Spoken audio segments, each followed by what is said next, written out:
नमस्कार, जनतंत्र टीवी देख रहे हैं आप। मैं हूं आपके साथ कोमल गंगवार। शुरुआत करेंगे अपना उत्तराखंड की। तो आम आदमी पार्टी के वरिष्ठ नेता कर्नल अजय कोठियाल ने पार्टी की सदस्यता से इस्तीफा दे दिया है। कर्नल कोठियाल ने आम आदमी पार्टी के राष्ट्रीय संयोजक अरविंद केजरीवाल को अपना त्यागपत्र भेजा। आपको बता दें कि उत्तराखंड विधानसभा चुनाव में कर्नल अजय कोठियाल आम आदमी पार्टी के मुख्यमंत्री पद के चेहरे थे और कर्नल अजय कोठियाल ने अरविंद केजरीवाल को भेजे त्यागपत्र में लिखा है कि मैं 19 अप्रैल 2021 से आज 18 मई तक आम आदमी पार्टी का सदस्य रहा हूं। पूर्व सैनिकों, पूर्व अर्धसैनिकों, बुजुर्गों, महिलाओं, युवाओं और बुद्धिजीवियों की भावनाओं का ध्यान में रखते हुए आज 18 मई 2022 को पार्टी की सदस्यता से अपना त्यागपत्र भेज रहा हूं। तो आपको बता दें, उत्तराखंड विधानसभा चुनाव में मुख्यमंत्री पद के चेहरे थे कर्नल अजय कोठियाल, लेकिन अब उन्होंने इस्तीफा दे दिया है और अपना ये इस्तीफा आप संयोजक अरविंद केजरीवाल को भेजा है, जिसमें उन्होंने तमाम अपनी चीजें लिखी हैं और अपनी सारे कारणों का भी स्पष्टीकरण किया है।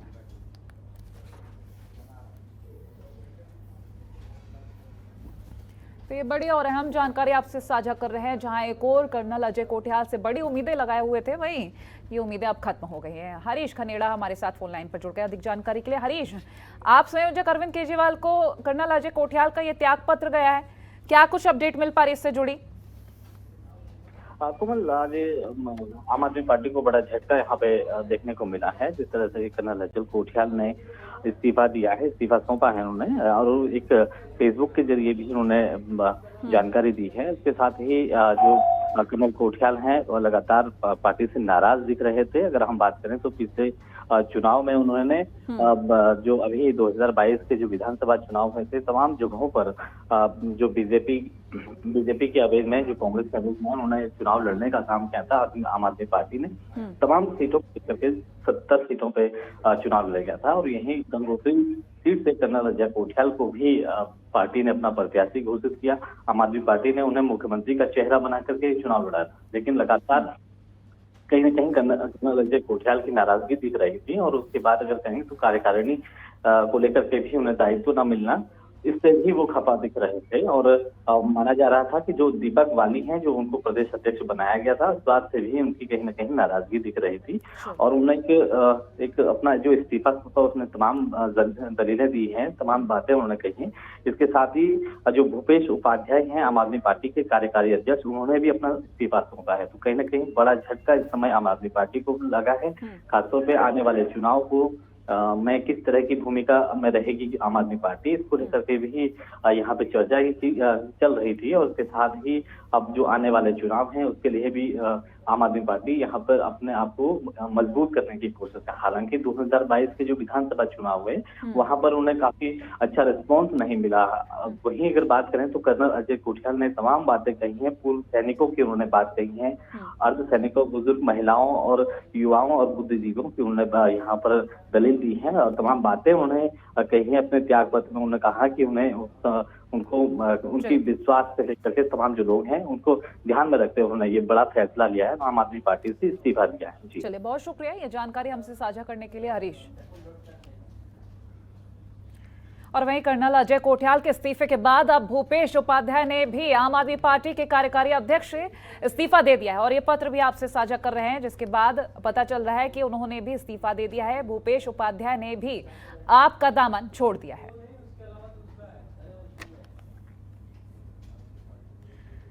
और वहीं मुख्यमंत्री पुष्कर सिंह धामी ने देहरादून के आरटीओ कार्यालय का औचक निरीक्षण किया है, जहां सुबह करीब 10 बजे मुख्यमंत्री के अचानक आरटीओ पहुंचने से हड़कंप मच गया है। निरीक्षण के दौरान अधिकारी और कर्मचारी बेहद कम संख्या में पहुंचे थे। इस दौरान 80% कर्मचारी अनुपस्थित मिले। इससे नाराज मुख्यमंत्री ने कार्रवाई की और साथ ही आरटीओ दिनेश पठोई को सस्पेंड भी किया है। वहीं इस मामले में सचिव परिवहन अरविंद सिंह यांकी और परिवहन आयुक्त रणबीर सिंह चौहान के साथ साथ सचिव मुख्यमंत्री मीनाक्षी सुंदरम को मुख्यमंत्री धामी ने सचिवालय में तलब किया है। जनता को ठीक प्रकार से सुविधाएं मिले और जो हम लोगों ने, हमारी सरकार ने जो तय किया है कि 10 बजे का टाइम है, 9:30 बजे का टाइम है, उस टाइम पर सभी कार्मिक अपने अपने दफ्तरों में पहुँचे। पिछले कुछ दिनों से यहाँ की शिकायत मिल रही थी कि इन दफ्तरों में लोग ठीक टाइम से नहीं आते हैं, जबकि हमारे यहाँ पहले ही सबके लिए सर्कुलर जारी हो रखा है कि ठीक टाइम पर पहुँचे और सभी जगह अनिवार्य रूप से बायोमेट्रिक कर दिया गया है। इसलिए आज मैं ठीक 10 बजे वहाँ पहुँचा हूँ। जो भी कार्मिक वहाँ पर नज़ारत पाए गए उनके खिलाफ कार्रवाई करने के लिए कहा है। और वहीं चंपावत विधानसभा सीट से उपचुनाव में उत्तराखंड मुख्यमंत्री पुष्कर सिंह धामी की जीत के लिए बीजेपी कार्यकर्ताओं और पदाधिकारियों ने गंगा घाट पर दूध अभिषेक किया है। आपको बता दें, बीजेपी के जिला अध्यक्ष जयपाल सिंह चौहान, युवा मोर्चा और पदाधिकारियों ने सीएम धामी के चंपावत चुनाव में प्रचंड जीत के लिए मां गंगा के घाट पर प्रसाद भी बांटा है। आपको बता दें कि 31 मई को चंपावत विधानसभा में उपचुनाव होना है।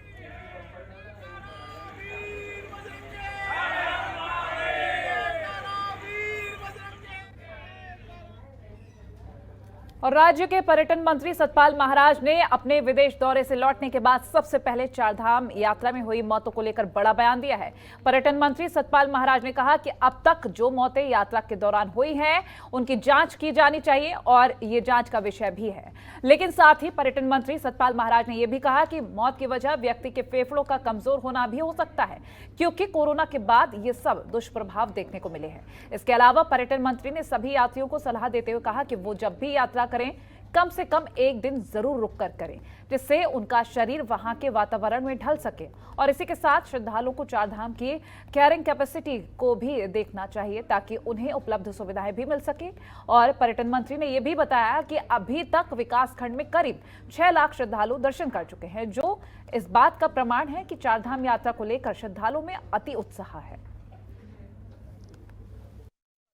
जांच का विषय क्यों क्या चीज हुई है, पर आप ये जानेंगे कि लंग्स की कैपेसिटी थोड़ी सी हमारी कम हुई है। कोरोना काल के अंदर हर आदमी के लंग्स पे इफेक्ट पड़ा है, तो खास करके जो कोरोना के जिनके लंग्स इफेक्टेड हो गए उनको थोड़ा सा ध्यान देना चाहिए और अपने आप को फुली एक्सर्ट नहीं करना चाहिए। इसके लिए मैं यही आग्रह करूंगा कि भाई आप रास्ते में कहीं विश्राम करें ताकि थोड़ा सा आपकी बॉडी क्लाइमेटाइज कर जाए, थोड़ा सा वो ये बहुत आवश्यक होता है। आर्मी वाले भी जब जाते हैं तो एकदम सीधे पहाड़ पर नहीं चढ़ते हैं, उनको क्लाइमेटाइज करना पड़ता है। तो वही हम लोग करना चाह रहे हैं। मैंने धन सिंह जी से बातचीत की है, जो हमारे मंत्री जी हैं, उन्होंने भी इसमें सहमति जताई है, तो इसको भी हम आगे लाने का काम करेंगे। और वहीं चंपावत उपचुनाव को लेकर नामांकन प्रक्रिया पूरी हो गई, लेकिन किसी भी प्रत्याशी ने नाम वापस नहीं लिया है। चुनाव मैदान में बीजेपी कांग्रेस के साथ सपा और एक निर्दलीय प्रत्याशी मैदान में है। आरओ ने सभी प्रत्याशियों को चुनाव चिन्ह भी आवंटित किया है। निवर्तमान विधायक कैलाश गहतोड़ी की सीट छोड़ने के बाद चंपावत विधानसभा की सीट खाली हो गई थी। खाली सीट पर मुख्यमंत्री पुष्कर सिंह धामी को उपचुनाव लड़ना है और इसी के लिए 4 मई से नामांकन प्रक्रिया शुरू हुई थी। नामांकन पत्रों की बिक्री, नामांकन करने के साथ नामांकन पत्रों की जांच और नाम वापसी की प्रक्रिया भी पूरी हो गई है। नामांकन वापस लेने की अंतिम तिथि थी, लेकिन किसी भी प्रत्याशी ने नाम वापस नहीं लिया है। अब मैदान में बीजेपी प्रत्याशी के तौर पर मुख्यमंत्री पुष्कर सिंह धामी, कांग्रेस प्रत्याशी निर्मला गहतोड़ी, सपा प्रत्याशी मनोज उर्फ ललित भट्ट और निर्दलीय प्रत्याशी हिमांशु गडकोटी हैं। सभी प्रत्याशियों को चुनाव चिन्ह भी आवंटित कर दिया गया है। सपा प्रत्याशी को पार्टी की ओर से पत्र न मिलने के कारण उन्हें ऑटो रिक्शा और निर्दलीय प्रत्याशी हिमांशु को ब्लैक बोर्ड चिन्ह आवंटित किया गया है। चुनाव चिन्ह मिलने के बाद प्रत्याशियों ने चुनाव प्रचार तेज कर दिया है।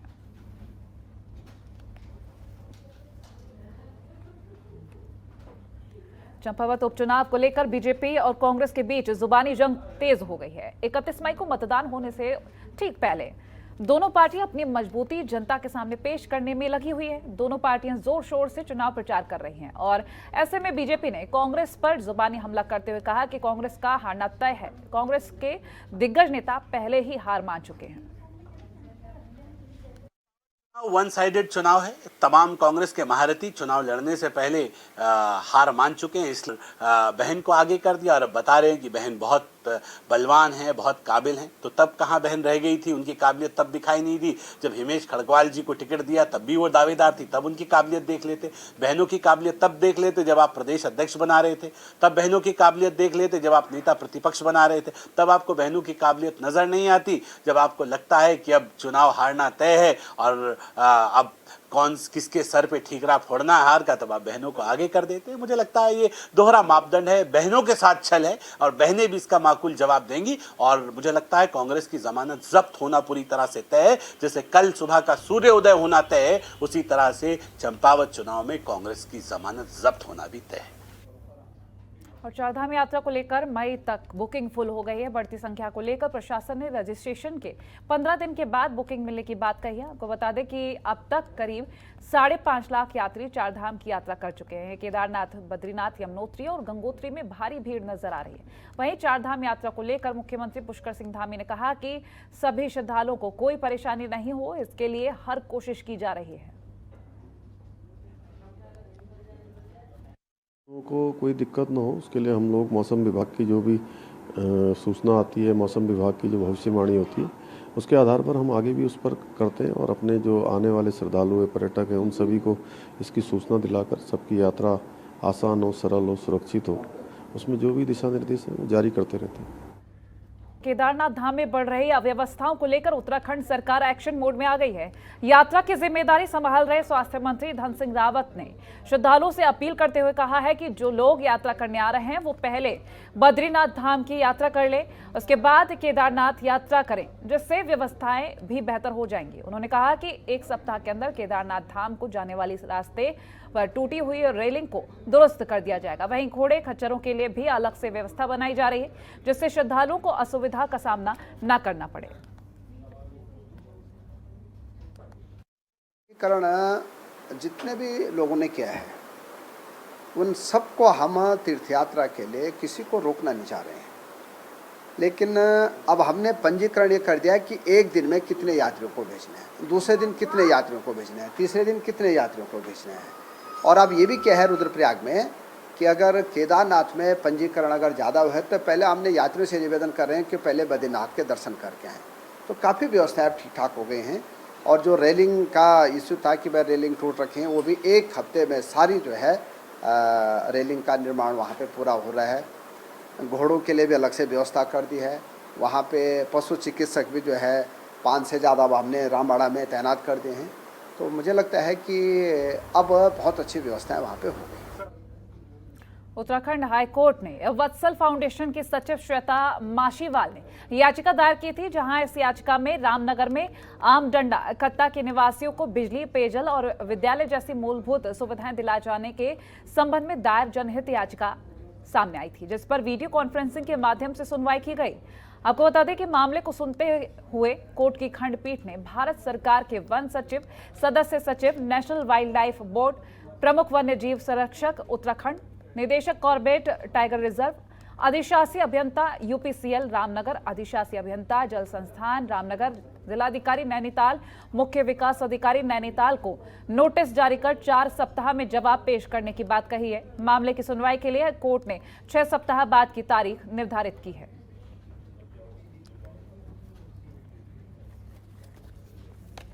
नगर में है, जहाँ के मूल निवासियों द्वारा यहाँ याचिका दायर की गई थी कि उनको बिजली और पानी जैसी मूलभूत सुविधाएं आज़ादी के इतने सालों बाद भी उपलब्ध नहीं है और बार बार राज्य सरकार से निवेदन करने के बाद भी उनके बच्चे अंधेरे में रहते हैं।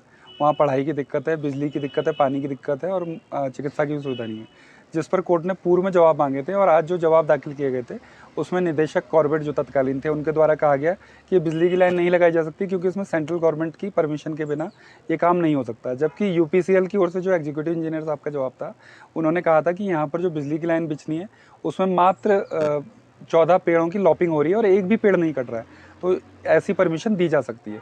तो दोनों विभागों के जवाबों में विरोधाभास होने के कारण कोर्ट ने केंद्र सरकार के वन सचिव, पर्यावरण सचिव को नोटिस जारी कर 4 सप्ताह में इस मामले में उनसे जवाब मांगा है। और वहीं मुख्यमंत्री उत्तराखंड पुष्कर सिंह धामी के निर्देश पर राज्य किसान आयोग के उपाध्यक्ष और दर्जा राज्य मंत्री राजपाल सिंह ने विभागीय अधिकारियों के साथ खटीमा पहुंचकर वहां पर निरीक्षण किए हैं और चकरपुर पहनिया बाईपास निर्माण कार्य का भी निरीक्षण किया है। इस मौके पर दर्जा मंत्री ने बाईपास निर्माण की गुणवत्ता सहित निर्माण कार्य की वर्तमान गति और निर्माण कार्य में आ रही परेशानियों के बारे में NHAI के अधिकारियों और निर्माण संस्था के कर्मचारियों से आवश्यक जानकारी ली है। साथ ही विभागीय अधिकारियों ने बाईपास को निश्चित समय में अवधि तक पूर्ण करने के निर्देश भी मिले हैं। बाईपास हमारे माननीय मुख्यमंत्री जी का बहुत बड़ा ड्रीम प्रोजेक्ट है। खटीमा के शहर की समस्या, ट्रैफिक की समस्या को देखते हुए मुझे माननीय मुख्यमंत्री जी का आदेश था कि मैं उसका निरीक्षण करूँ। उस संबंध में आज NHAI के अधिकारी उस संबंधित ठेकेदार को मैंने बुलाया था। मौके पर मैंने उसको मुआयना किया। अभी मुझे उन्होंने आश्वासन दिया है कि ये काम 30 जून तक पूरा कर लिया जाएगा। देखिए कुछ समस्याएं थी, जैसे बिजली के पोल हैं जो बीच में आ रहे थे। मैंने विभाग के एमडी साहब से बात की है कि तत्काल इनको यहाँ से शिफ्ट किया जाए। और उत्तराखंड में कांग्रेस जल्द ही अपनी कार्यकारिणी का गठन करने वाली है। आपको बता दें कि प्रदेश प्रवक्ता प्रतिमा सिंह ने जानकारी देते हुए बताया कि अभी कांग्रेस के प्रदेश अध्यक्ष चंपावत दौरे पर हैं, जहां उपचुनाव खत्म होने के बाद वो राजधानी देहरादून लौटेंगे और कांग्रेस के लिए एक नई मजबूत टीम तैयार की जाएगी। आपको बता दें कि इस साल हुए विधानसभा चुनाव में कांग्रेस को कई जगहों पर करारी हार का सामना करना पड़ा था। माना ऐसा जा रहा है कि कांग्रेस को इस चुनाव में आपसी कलह के कारण हार का मुंह देखना पड़ा था, लेकिन प्रदेश अध्यक्ष करण माहारा ने कहा कि वो जल्द ही अपनी नई टीम को मैदान में उतारेंगे, जो उत्तराखंड कांग्रेस को आने वाले चुनावों में मजबूती देगी। साथ ही 2027 के विधानसभा चुनाव में मजबूती के साथ सरकार बनाने में अपना योगदान देंगे। जो बदलाव हुए हैं उनको अभी कुछ ज़्यादा समय नहीं हुआ है, और उसके बाद से जिस दिन से माननीय अध्यक्ष जी करण महाराज जी ने अपना पदभार ग्रहण किया है, उन्होंने गढ़वाल का दौरा किया और अभी उपचुनाव चंपावत में वो व्यस्त हैं। इसके बाद वो कुमाऊं का दौरा करने का कार्य करेंगे। और आपने देखा कि उदयपुर चिंतन शिविर में जिस तरीके से सोनिया गांधी जी का ये आह्वान है कि जो लोग ईमानदारी से कांग्रेस पार्टी के साथ विषम परिस्थितियों में लगे हुए हैं उनको पार्टी में तरजीह दी जाए और प्लस युवाओं को जो है मौका दिया जाए कांग्रेस पार्टी में, तो मुझे लगता है इसी उद्देश्य को साथ में रख करके उन्होंने दौरे अपने रखे हैं। कुमाऊं का भी और गढ़वाल का कर चुके हैं, और एक बहुत अच्छी टीम जिसमें युवा जोश के साथ साथ जो है आपको एक्सपीरियंस्ड लोग भी मिलेंगे जो कि एक मार्गदर्शक का काम करेंगे। एक अच्छी टीम आपके समक्ष जून एंड या जुलाई फर्स्ट वीक तक आ जाएगी। हरिद्वार स्थित रानीपुर मोड़ स्थित पार्टी कार्यालय में आम आदमी पार्टी की बैठक हुई है, जिसमें अल्पसंख्यक मोर्चे के प्रदेश उपाध्यक्ष आजाद अली ने हिस्सा लिया है। हरिद्वार पहुंचने पर पार्टी पदाधिकारियों और कार्यकर्ताओं ने फूल मालाओं से उनका स्वागत किया। बैठक में आगामी जिला संगठन को लेकर कार्यकर्ताओं और पदाधिकारियों को मंत्र भी दिया गया। आजाद अली ने कहा कि वो पूरे प्रदेश के भ्रमण पर हैं, इसी कड़ी में वो हरिद्वार आए हैं। राय मशवरा राय ली जा रही है कि किस तरीके से संगठन को मजबूत किया जाए, और आगे जो कार्यकारिणी हमारी रह गई है, जिला अध्यक्ष हैं, महिला मोर्चा के अध्यक्ष हैं, किसान अध्यक्ष हैं, ये सब कार्यकारिणी बननी है, उसमें विचार विमर्श हो रहा है। सबकी राय से इसको बनाया जाएगा। आम आदमी पार्टी का संगठन विस्तार का आजकल कार्यक्रम चल रहे हैं लगातार, तो संगठन विस्तार को लेके ही जिले के जो हमारे विधानसभा में प्रत्याशी रहे हैं, वो जो हमारे जिला हरिद्वार के प्रभारी हैं वो, और जो हमारे अल्पसंख्यक के निवर्तमान कार्यकर्ता हैं, पदाधिकारी हैं, और अन्य जो हमारे जिले के पदाधिकारी, उनके साथ एक संगठन विस्तार को लेकर एक चर्चा बैठक है। उसको लेकर ही आज सबके साथ एक समन्वय बनाने को, संगठन के विस्तार के लिए बात की जा रही है। हरिद्वार से सांसद और पूर्व केंद्रीय मंत्री रमेश पोखरियाल निशंक ने चारधाम यात्रा के दौरान हरिद्वार में प्रशासन की ओर से चलाए गए अतिक्रमण हटाओ अभियान पर नाराजगी व्यक्त की है। सांसद निशंक ने व्यापार मंडल के नवनिर्वाचित पदाधिकारियों के शपथ ग्रहण समारोह में शिरकत करने पहुंचे थे। शपथ ग्रहण समारोह में कैबिनेट मंत्री प्रेमचंद अग्रवाल, कैबिनेट मंत्री सौरभ बहुगुणा, कांग्रेस विधायक प्रीतम भी मौजूद रहे।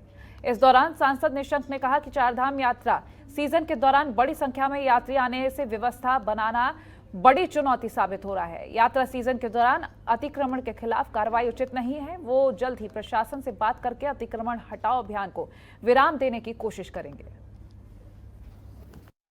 चारधाम यात्रा, ये बात सही है, पूरे रिकॉर्ड टूट गए और जितनी अपेक्षा भी नहीं थी और जितनी व्यवस्थाएं थी, स्वाभाविक की जब इस सीमा तक यात्रा चलती है तो व्यवस्थाओं में भी बहुत चुनौतियां होती हैं। जिस बात को आपने कहा कि जो अतिक्रमण वाला है, ये बात सही है, और आगे हम लोग ये कोशिश करेंगे प्रशासन से मिलके कि जब यात्रा का काल चलता है तो उस समय अतिक्रमण वाला जो तोड़ फोड़ है वो न चले, ऐसा हम लोग कोशिश करेंगे भविष्य में। हरिद्वार विकास प्राधिकरण विनय शंकर पांडे के इस सख्त आदेश के बाद हरिद्वार विकास प्राधिकरण एक बार फिर एक्शन मोड में आ गया है। एचआरडीए की ओर से लगातार एक बार फिर सुमन नगर क्षेत्र में अवैध निर्माण को ध्वस्त कर सील कर दिया गया। अवैध निर्माण को गिराने और अवैध प्लॉटिंग को ध्वस्त करने की कार्रवाई लगातार जारी है। उसी सिलसिले में आज एक बार फिर सुमन नगर में अवैध रूप से काटी गई कॉलोनियों के सील और ध्वस्तीकरण की कार्रवाई की गई है।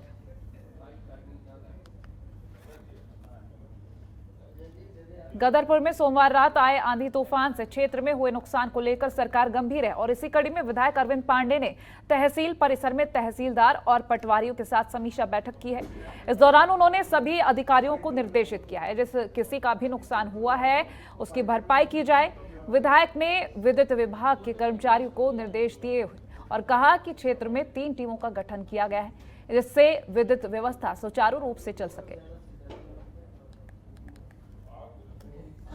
कल का आंधी तूफान का जो कहर है वो निश्चित ही बहुत दर्दनाक है। उस पूरे तूफान को मैंने फेस किया। मैं रात भर जब से तूफान आया तब से लेके मैं सुबह 3:30 बजे तक मैं नियमित सड़क पे था। आनंद खेड़ा से लेके खटोला तक और गुलर रोड से लेके सुख शांति नगर तक ये सभी रास्ते 70% ब्लॉक थे। बड़े बड़े पेड़ ढहने से ये 70% ब्लॉक हो गए थे। रात में ही जेसीबी की व्यवस्था करके इन सड़कों को खाली कराया गया ताकि आवागमन की दिक्कत ना हो। और इस तूफान में बहुत से लोगों का भूसा, लोगों के मकान के झोपड़ी में जो लोग रहते हैं हमारे भाई बहन उनका नुकसान हुआ है। जो टीन शेड में रहते हैं उनका नुकसान हुआ है। और फिलहाल अपना उत्तराखंड में इतना ही। देखते रहिए जनतंत्र टीवी। नमस्कार। खबरों के निष्पक्ष विश्लेषण के लिए सब्सक्राइब करें Jantantra TV and press the bell icon. Never miss any update.